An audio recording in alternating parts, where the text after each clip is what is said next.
Penguin Random House Audio presenta Apocalípticos e Integrados, de Umberto Eco. Narrado por Diego Roussellón. Apocalípticos e Integrados. La cultura italiana y las comunicaciones de masas. Las reacciones de los apocalípticos y de los integrados. Antes. Un discurso sobre apocalípticos e integrados y cómo fue acogido en 1964 es en particular interesante porque, con dicho libro, a pesar del corte provocativo y una serie de análisis originales, el autor no creía decir nada nuevo, aunque sí expresar su opinión sobre un debate ya en sazón.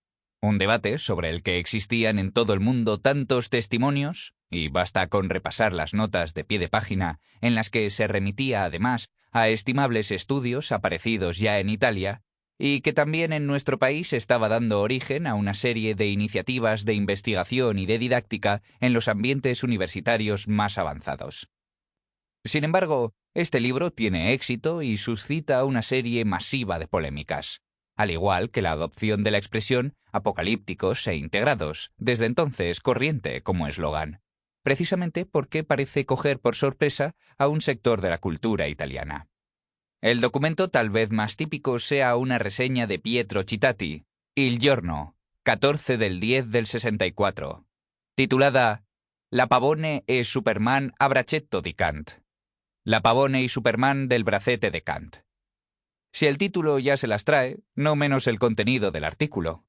El libro, dice, es ingenioso e inteligente, pero se lamenta de que mientras, en toda buena investigación científica, la materia estudiada escoge los propios instrumentos, que se identifican con ella a la perfección, Eco, como si quisiera hacerse perdonar la humildad del propio argumento, cita sin motivo a Husserl, a Kant y a Baltrushaitis.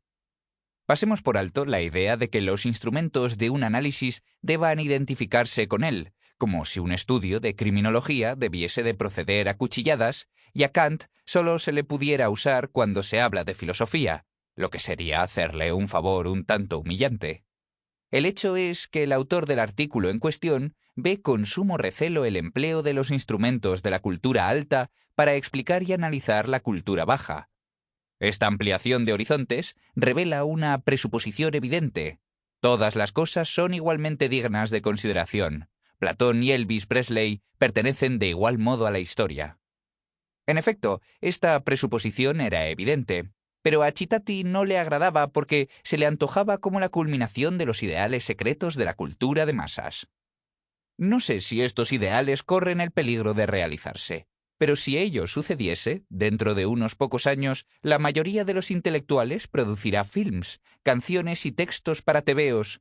Los más geniales insertarán en sus propias poesías algún verso de Celentano. Mientras, en todas las cátedras universitarias, jóvenes profesores analizarán los fenómenos de la cultura de masas, y quizá todos nosotros estemos viviendo ya solo para consentir estadísticas cada vez más perfeccionadas, análisis cada vez más exhaustivos o denuncias furiosas. El pasaje era admirablemente profético. Hoy, 13 años después, un buen número de intelectuales componen collage con versos de Celentano. En las universidades abundan las tesis sobre textos de tebeos y el paisaje de Citati se revela interesante solo porque permite un análisis de la situación de los intelectuales italianos en 1964. Pero el análisis será más exhaustivo aún si se considera que el referido pasaje, aun cuando pretendiera ser profético, era en realidad inconscientemente actual. En efecto, en 1964, hacía ya tiempo que Calvino y Fortini escribían canciones, Pasolini y Gobbe-Grillet hacían películas, los poetas novissimi empleaban expresiones del lenguaje masificado y en la Facultad de Magisterio de Roma, el malogrado Romano Calisi, alentado por el pedagogo Luigi Volpicelli, instituía un archivo nacional del tebeo. El libro de Eco representaba con exactitud la toma de conciencia de la nueva situación.